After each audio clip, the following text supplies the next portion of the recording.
Selamat datang, kita jumpa lagi di channel kita, Kopi Surabaya, channel yang mengulas cerita-cerita inspirasi dari orang-orang biasa. Karena saya percaya setiap orang bisa menginspirasi sesamanya dengan caranya yang unik.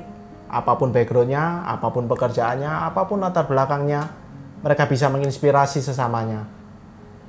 Hari ini kita kedatangan seorang bintang tamu. Dia adalah teman sekolah saya. Jadi saya mengikuti hidupnya itu mulai dari dia sekolah, remaja, memasuki dunia pekerjaan, hingga sekarang dia bisa berumah tangga. Oke, nggak lama-lama ya, kita langsung kenalan aja yuk. Bro, silakan bro, namanya siapa bro? Halo, nama saya Hendy, teman dari saudara Ayung. Gini bro, hari ini kita mau ngobrol-ngobrol tentang reformasi pendidikan ya. Iya. Karena seperti kita tahu, Anda dan saya adalah anak-anak yang dibesarkan dari lingkungan yang hampir sama. Iya. Kita dibesarkan dari orang tua yang pendidikan kuno lah mungkin ya. Orang tua yang kolot, orang tua yang konservatif, orang-orang tua yang jujur bicara kurang pendidikan lah. Iya. Ya.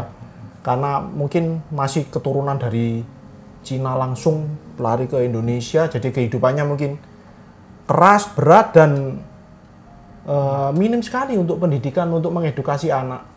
Bisa ceritakan nggak bro tentang kedua orang tuanya? Ya, hampir sama yang bro tadi bilang ya, karena mungkin karena faktor pekerjaan juga pekerja keras. Jadi kedua orang tua itu terlalu sibuk bekerja, sehingga anak-anak itu mau nggak mau harus dibesarkan dengan cara yang Keras ya. keras dan mungkin waktunya kurang. Maksudnya waktunya kurang apa? Antara orang tua dan anak kurang berinteraksi Iya, gitu. kedua orang tua kan harus bekerja, sehingga anak-anak itu mau nggak mau terbiasa belajar sendiri, dari kecil sudah diajari mandiri. Akhirnya ada jarak antara orang tua sama anak. Oke. Kalau orang tua sendiri itu termasuk orang tua yang gimana? Yang harmonis, rukun, atau yang Ya terus terang kayak apa sih kalau dibilang harmonis enggak gitu. Ya, Jauh dari kata harmonis. Karena yang saya tahu ya, saudara Hendri ini orang tuanya sama-sama keras. Terutama papanya itu diktator sekali. Jadi kalau saya pernah mengikuti kehidupannya, sering terjadi keributan rumah tangga ya, sering cekcok, sering Betul. nggak rukun gitu ya. Rukun. Terus apakah itu jadi semacam kayak trauma? Ada semacam apa ya, pembentukan karakter ke dirinya bro sendiri? Ya dibilang ada. Itu sangat berpengaruh. Jadi saya ketika melihat figur orang tua saya itu, saya mempunyai sikap yang secara otomatis itu membuat saya jangan seperti orang tua saya kelak nanti gitu. Oh, iya. Saya tidak mau mengulangi istilahnya kesalahan yang sama gitu. Saya berusaha. Cukup saya yang dididik, dibesarkan dengan cara demikian. Sehingga saya kalau kelak punya anak, saya tidak mau menggunakan cara yang sama ketika saya dibesarkan gitu. Oke. Waktu itu setahu saya kehidupan sulit ya. Sulit sekali. Ekonomi sangat sulit. Setahu saya waktu itu kan bro juga sempat bantu mama jualan juga Iya, gitu ya. mau nggak mau kan karena ayah saya, papa saya udah pensiun, jadi keuangan itu nggak cukup, jadi mama saya harus bekerja ekstra untuk supaya anak-anaknya tetap sekolah. Waktu itu kalau bisa diceritakan jualan apa bro? Ya gimana? Jualannya gimana? Kerjanya kayak apa gitu? Terakhir itu sampai rumah saya tinggal dulu kan dekat pasar ya. Jadi pasar itu kan suatu potensi pangsa sendiri gitu loh. Mungkin yang dibawa di pasar, apa yang ditawarkan di pasar itu kebanyakan pasti dibeli orang gitu loh. Nggak tahu waktunya habisnya sampai kapan gitu. Jadi Bro Hendri sama mama itu jualan di sana ya? Terakhir itu seingat saya pernah jualan celana olahraga. Waktu itu trennya bulu tangkis itu kan masih rame kalau olahraga nomor 1 itu waktu itu. Jadi mama saya itu jualan celana yang dipakai orang atlet-atlet bulu tangkis di pasar itu. Dan itu dengan membawa selusin, stoknya ukurannya beda-beda, tetapi ya syukur ya akhirnya ya bisa habis gitu loh. Meskipun ukurannya nggak lengkap, orang yang lewat ditawari ya beli gitu, akhirnya ya bisa habis, pulang bawa uang. Itu uangnya dipakai untuk apa? Untuk hidup, biaya Untuk, sekolah? iya, biaya sekolah, biaya makan, biaya sekolah. Saya juga dibantu sama saudara-saudara dari mama. Sampai seperti itu ya? Iya, karena mereka sadar yang penting anak-anak itu tetap sekolah sampai minim SMA, setelah itu bekerja. Oke. Setahu saya, ketika di masa sekolah, Bro Henry ini nakalnya minta ampun. Mungkin Anda tidak akan percaya kalau saya ceritakan bagaimana kenakalannya dia ya. Dan yang menarik, setelah dia melewati masa sekolah, yang nakalnya kayak gitu, dia masuki masa bekerja, dia bisa bekerja dengan baik. Kenapa? Kok bisa kayak gitu? Apa ada kesadaran? Ada, betul kalau dibilang ada kesadaran. Saya pernah menghadapi di suatu titik di mana saya harus berpikir, saya harus berubah. Kalau dengan cara yang style saya, karakter saya yang lama itu, saya nggak bakal bisa istilahnya hidup enak lah. Jadi saya harus berubah, saya harus merubah karakter saya. Mulai serius hidup. Untuk kehidupan saya sendiri. Gitu. Jadi kesadaran itu yang bikin akhirnya bisa serius, bisa berubah, betul. Jadi lebih baik ya. Kalau saya mau tanya lagi, lebih mundur lagi nggak apa-apa ya? Bisa. Lebih jelas lagi ya. Saya mau tanya, kalau tadi Bro cerita sampai jualan celana kayak gitu, itu ada rasa malu nggak waktu itu? Yo pasti ada lah bro.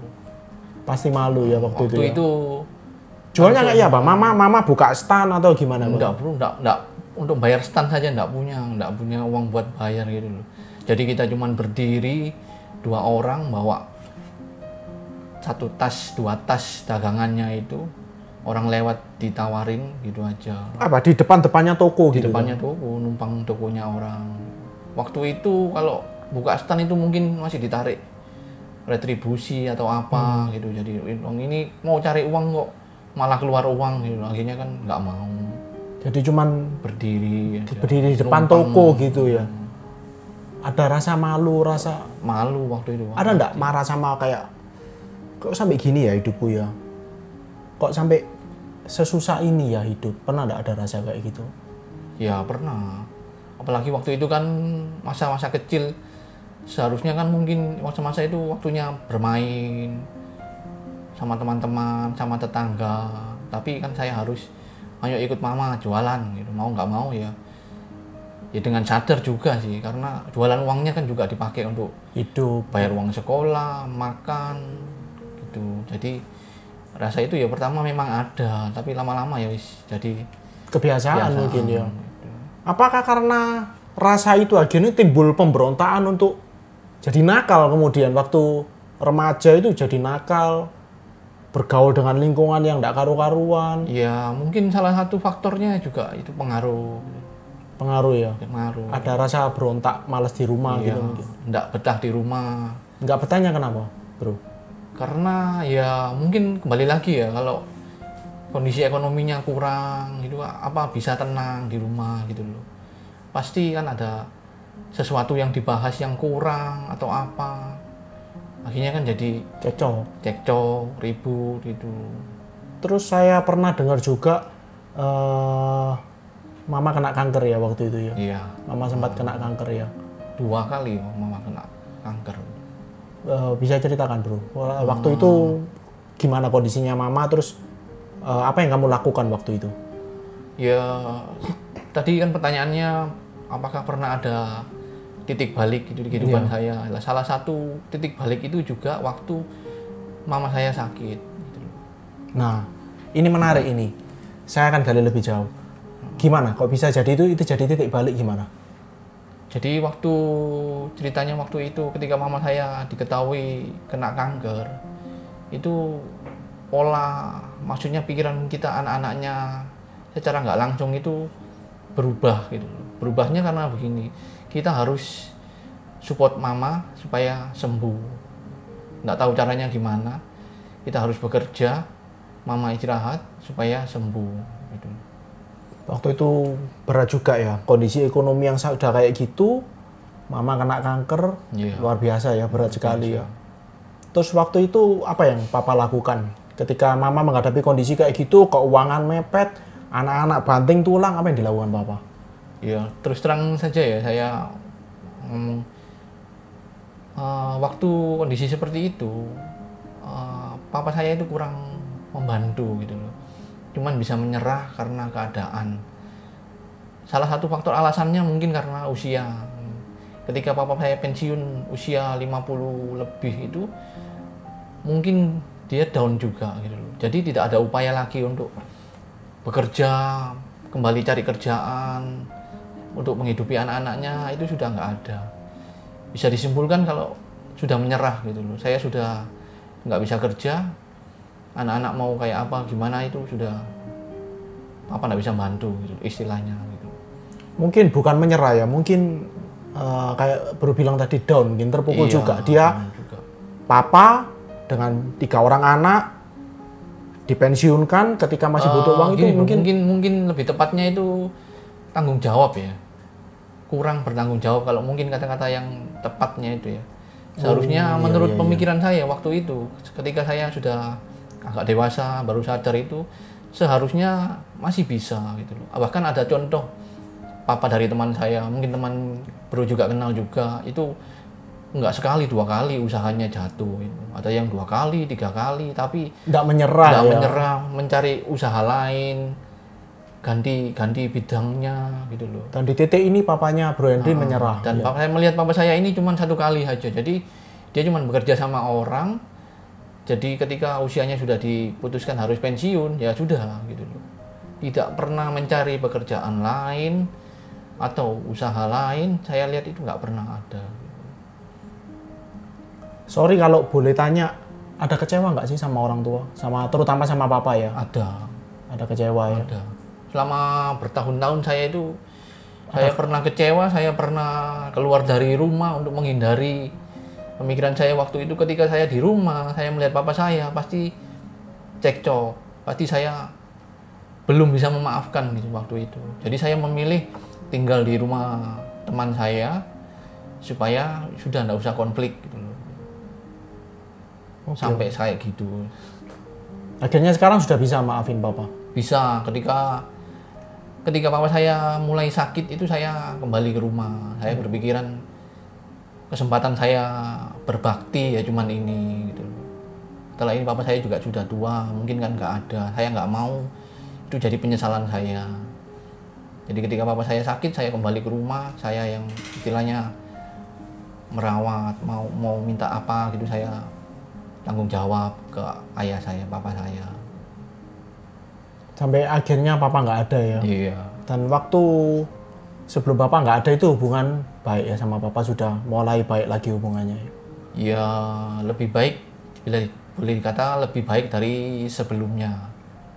Karena saya sudah merubah pola pikiran saya. Percuma kalau saya tetap kecewa, saya marah, itu percuma. Itu nggak memperbaiki keadaan gitu. Lebih baik saya berpikir kalau sudah ini saatnya saya berbakti gitu. Saya harus mengampuni. Ya. Bro Hendry ini kehidupannya unik. Dari kehidupan remaja yang seperti itu, kehidupan anak-anak yang syarat kekurangan ekonomi, kenakalannya, hingga akhirnya dia dewasa, dia memasuki babak baru di kehidupannya, bekerja, dan berumah tangga. Seperti yang saya tahu, saya ikuti hidupnya, peningkatannya luar biasa. Ya mungkin dia bukan termasuk salah satu orang yang hidupnya wow atau bagaimana ya. Tapi kalau kita lihat kehidupannya dia dari masa kecilnya, rasanya mustahil untuk dia bisa sampai di titik ini ya. Sekarang dia, setahu saya, dia sedang bekerja di sebuah perusahaan yang cukup besar di Surabaya, dan dia megang posisi yang cukup sentral di sana. Dia menangani banyak divisi, dan dia sebagai orang kepercayaan juga luar biasa kalau menurut saya. Bahkan sekarang malah kehidupan ekonominya baik sekali loh. Malah saya dengar dia sekarang punya BMW juga loh. Luar biasa peningkatannya. Sekarang kita tanya bagaimana dia dengan anak-anaknya. Kalau dengan anak gimana bro?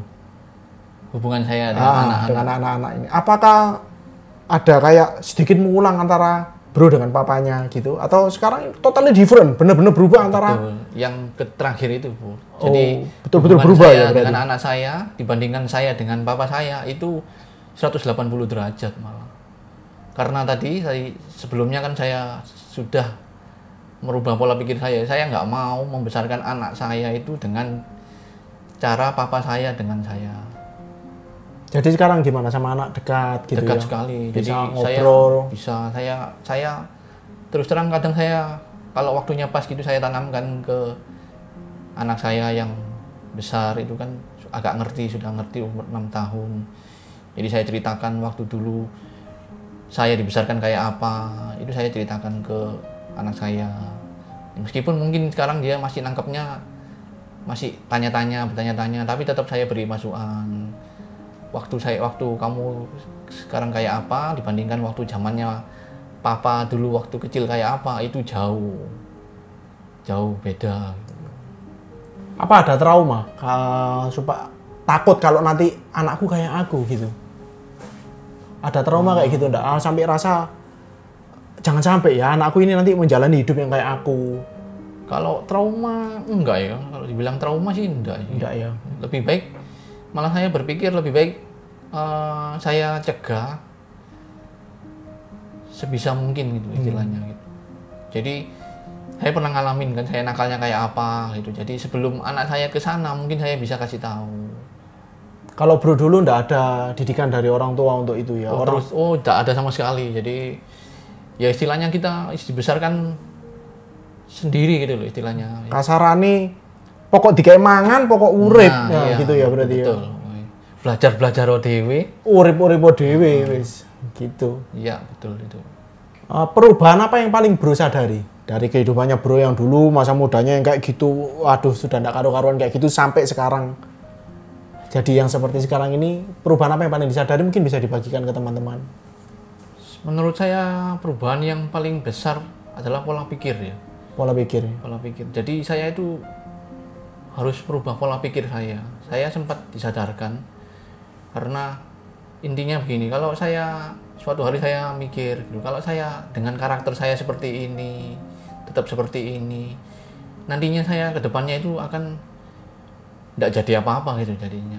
Ya seperti sekarang yang waktu dulu itu aja.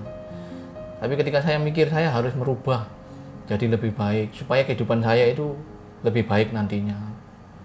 Saya rasa itu yang perubahan yang terbesar itu. Konsisten berarti ya. Jadi saya setelah merubah pola pikirnya itu saya harus lakukan dengan ya perlu waktu juga, perlu adaptasi juga. Merubah kebiasaannya yang biasa sehari-hari dilakukan, kemudian kadang kita masih melakukan gitu loh, tapi kadang kita ingatkan, oh saya nggak bisa kayak gini terus, kalau mau menjadi lebih baik itu saya harus berubah. Pernah nggak cerita sama anak-anak pengalamannya waktu muda gimana, kenakalannya seperti apa? Pernah nggak? Pernah, kadang saya. Terus anak-anaknya bro kayak apa nggak sambat, ya ampun bapakku kayak gini ternyata yo. Ya kadang saya juga menceritakan kenakalannya saya dengan teman-teman waktu dulu kayak apa gitu loh. Ya cuman dia cuma menangkap, tapi kalau untuk bertanya itu lebih jelasnya kayak apa mungkin belum sampai ke situ ya. Jangan bro, anak nanti bisa tanya, papa kok nggak ditangkap polisi pak nakal kayak gitu ya? Nanti bisa tanya, papa di penjara berapa tahun? Jangan sampai. Berarti sekarang kayak hubungan dengan anak bagus sekali bro ya? Bagus, karena saya pernah ya seperti tadi saya bilang kan. Pengalaman saya buruk kayak gitu ya. Jadi saya istilahnya 180 derajat saya mendidik anak saya dengan waktu saya dididik oleh ayah saya. Bagus lah, luar biasa kalau kayak gitu ya. Nggak banyak orang yang seperti itu. Biasanya buah jatuh tidak jauh dari pohonnya. Biasanya kalau seseorang dididik seperti itu, dia akan mendidiknya sama dengan cara bagaimana dia dididik. Tapi kalau saya lihat, saya mengamati, Bro Hendry ini melakukan cara yang berbeda. Karena itu saya ajak dia untuk kolaborasi di sini, saya undang di sini. Ternyata memang dia melakukannya dengan cara yang berbeda. Iya. Luar Harus biasa. berbeda. Harus berbeda ya memang ya. Kedepannya kepinginnya kayak apa bro? Nanti sama anak-anak. Mungkin apa ada cita-cita untuk traveling bareng? Iya. Untuk ada cita-cita untuk anak mesti sekolah kayak apa? Kalau setahu saya dulu kan orang tua sama kita itu nggak ngurus gitu loh ya. Nggak dekat gitu loh. Terus planning masalah pendidikannya juga nggak ada rasanya bro ya. Kalau dibilang sama bro nggak dekat itu saya ngalami sendiri. Jadi ceritanya gini, dulu waktu kecil ketika saya usia 2 tahun itu kan mama saya punya anak lagi, adik saya. Saya sama adik saya itu beda 13 bulan saja. Jadi ketika adik saya lahir itu mama saya sudah nggak ngatasi gitu loh. Jadi saya harus dititipkan ke adiknya mama saya. Sampai harus dititipkan. Iya. Berarti terpisah dengan orang tua Bisa gitu. dan itu di luar pulau gitu loh, bukan di jauh sekali, bro. Surabaya gitu loh. Nah, Untung channelnya masih luar pulau ya. Kalau Iya. luar negeri, waduh. kalau luar angkasa lebih susah. Bro. Iya betul. Jadi ketika saya kembali ke Surabaya untuk bersekolah waktu itu Adaptasi mau lagi masuk ya. SD itu saya ini ngalami sendiri gitu. Jadi papa saya yang terima saya itu kayak orang asing gitu loh. Nggak bisa. Padahal masih kecil waktu itu ya. Iya. Dan juga waktu itu kalau mau dibilang ya saya ini anak laki satu-satunya gitu loh. Seharusnya kan papa saya dekat mungkin sama saya karena sama-sama laki-laki gitu kan. Tapi ini saya enggak ya. merasakan ada gap gitu loh. Ya mungkin itu yang bikin Bro juga nggak bisa dekat nggak bisa dekat sama papa ya. Tapi memang sepengalaman saya ya, papa saya juga sama. Orang tua zaman dulu itu terutama ayah itu keras sekali ya. Iya. Main tangan, bentak, kalau marah itu kalau salah sudah tidak ada ampun Iya. rasanya. Tidak ada toleransi untuk kamu salah nak, jangan kayak gitu. Yang betul tuh kayak gini, nggak ada rasanya. Hajar langsung. Hajar aja langsung supaya kita Kapok. belajar sendiri salahnya kita ini apa. Betul. Kedepannya gimana bro? Planning sama anak? Yang pasti saya nggak mau pakai cara seperti yang Bro tadi bilang orang tua kita kayak apa itu saya nggak mau. Saya lebih ke pendekatan persuasif, memberi pengertian kalau dilakukan ini nanti akibatnya seperti apa. Gitu. Setelah jadi orang tua kayak gini ngerasain nggak? Dulu kalau kita masih anak-anak itu sering komplain toh, papa kayak gini ya. Harusnya papa itu kayak begini loh. Harusnya jadi papa itu kayak gini pak yang betul itu. Ada nggak rasa marah kayak gitu? Terus sekarang kita jadi orang tua, dihadapkan ternyata jadi parents itu nggak gampang. Iya betul. Betul. Kita tetap Ngalami sampai hari ini kita masih dibilang tetap belajar ya namanya Iya. mendidik anak, mengajari anak itu sampai sekarang saya juga belajar. Kadang konsul dengan rekan-rekan, teman-teman, cerita-cerita itu kan kita dapat pengalaman. Oh anaknya ini gini, anaknya ini gini. Nah itu kita kan jadikan, oh anak saya kayak gini gitu. Kalau bisa dari ceritanya orang itu kita bisa mencegah kan lebih baik gitu loh. Oh iya. Kalau kejadiannya orang gini ini ternyata karena apa lah. Sebelum kita alami kan lebih baik kita kasih tahu, kita cegah gitu. Pengalaman terbaik itu pengalaman dari orang lain ya yang bisa kita Iya. pelajari ya. Dikombinasikan dengan pengalaman kita sendiri waktu masih kecil dulu. Bro, ceritain dong pengalamannya sama anak itu sedekat apa sih, sampai seakrab apa sih sama anak itu yang bisa Bro ceritakan, bagikan ke teman-teman. Ya contoh sederhananya ya, ketika saya pulang kerja itu yang saya cari anak saya dulu. Jadi saya cari anak saya tanyakan tadi di sekolah gimana, pelajarannya gimana, terus ada olahraga apa, kejadian apa, itu saya tanya. Itu dilakukan setiap hari. Setiap hari. Setiap hari ya. Kadang anak saya yang sudah menunggu saya untuk menceritakan. Bapaknya kan yang diinterogasi, Bapak ngapain aja hari ini gitu. Bukan. Maksudnya anak saya punya cerita. Tadi di sekolah ada lomba-lomba apa, ada game apa, terus dia dapat juara berapa, itu dia sudah menunggu saya. Gitu. Oh, jadi akrab juga ya, lumayan akrab. Kadang makan sama-sama gitu kan. Itu tidak saya alami waktu dulu gitu loh. Jadi ya betul. Saya makan sendiri, anak saya makan sendiri gitu lah. Sekarang kalau sekarang saya pakai cara saya makan sama anak saya. Jadi sambil makan kita ngomong-ngomong gitu.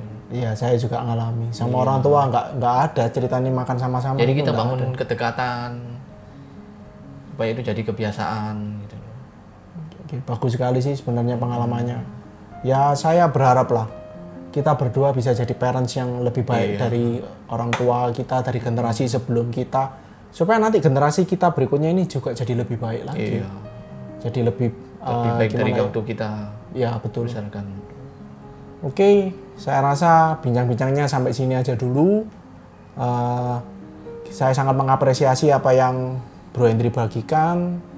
Terima kasih banyak Bro Hendry buat waktunya yang ngobrol-ngobrol kayak gini santai-santai. Iya, sama-sama. Harapan kita sih cerita-cerita simpel kayak gini bisa menginspirasi banyak orang. Rekan-rekan muda, jangan putus asa. Bagaimanapun hidup Anda di saat muda, apapun yang Anda lakukan, bagaimana kondisi ekonomi Anda, jangan putus asa. Karena kehidupan selalu berubah. Bisa jadi Anda suatu hari bisa mengalami seperti yang Bro Hendry alami. Yang di bawah juga bisa naik ke atas. Jangan putus asa, tetap like dan subscribe channel kami, supaya kami bisa tetap berbagi, supaya kami bisa tetap menginspirasi banyak orang dari cerita-cerita sederhana, dari cerita-cerita orang biasa ini. Ya, karena kami menyadari, hidup itu penting, hidup itu berharga. Hidup Anda penting, hidup saya penting, hidup Anda berharga, hidup saya berharga. Terima kasih, sampai jumpa.